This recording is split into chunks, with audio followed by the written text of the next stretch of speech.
Serie El Anticristo y su manifestación al mundo en este tiempo final.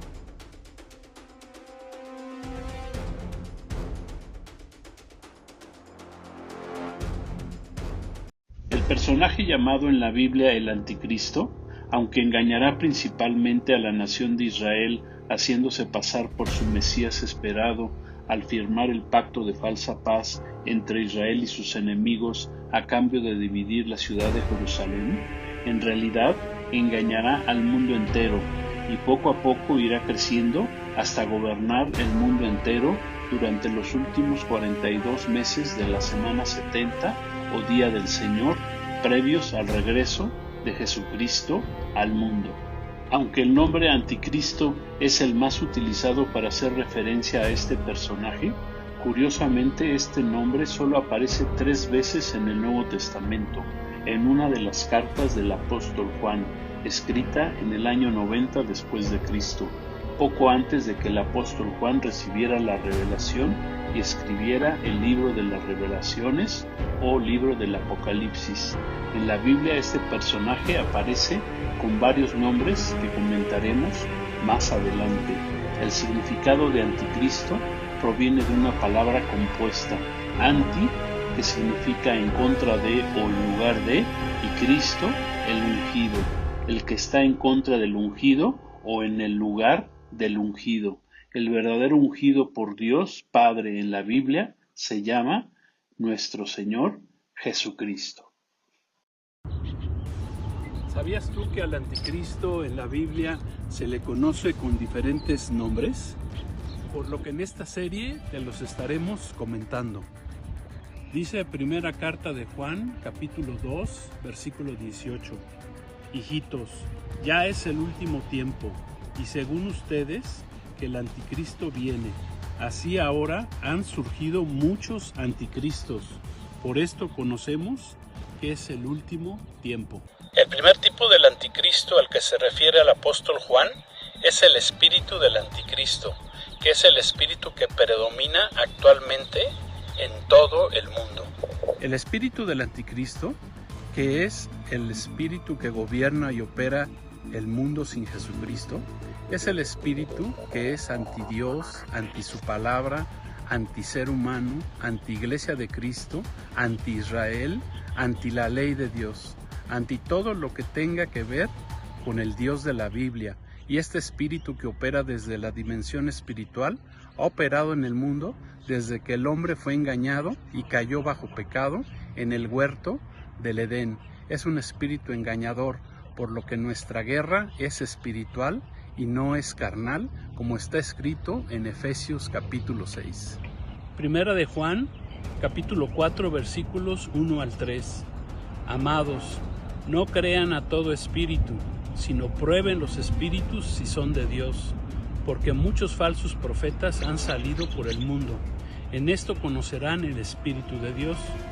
Todo espíritu que confiesa que Jesucristo ha venido en carne es de Dios.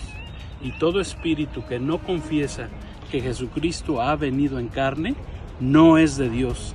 Y este es el espíritu del anticristo, el cual ustedes han oído que viene y ahora ya está en el mundo. Hay muchos tipos de anticristos que aparecen en la historia de la humanidad.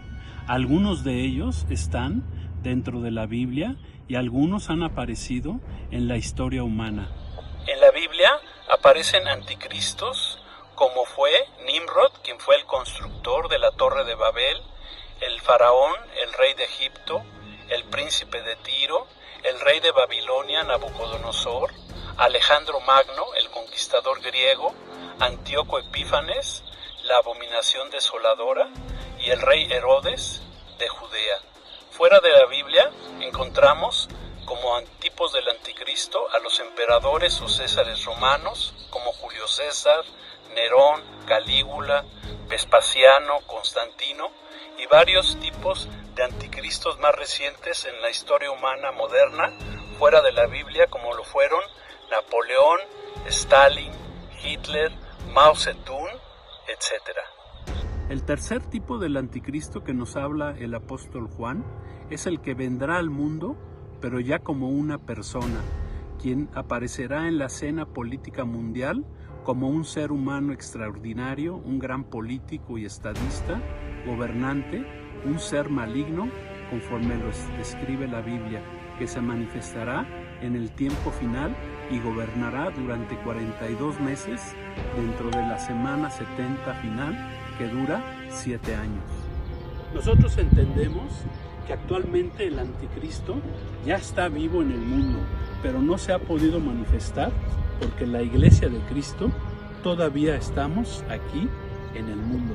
El apóstol Pablo escribió en su segunda carta a los tesalonicenses en el capítulo 2, versículo 6, y ahora ustedes saben lo que lo detiene, a fin de que a su debido tiempo se manifieste, porque ya está en acción el misterio de la iniquidad, solo que hay quien al presente lo detiene, hasta que él a su vez sea quitado de en medio, y entonces se manifestará aquel inicuo, a quien el Señor matará con el espíritu de su boca y destruirá con el resplandor de su venida. Entonces, quien detiene la manifestación del anticristo actualmente en el mundo es el Espíritu Santo que habita dentro de la iglesia, por lo que la iglesia tiene que ser removida de este mundo. La Biblia nos refiere al anticristo con varios nombres. El primero es la bestia.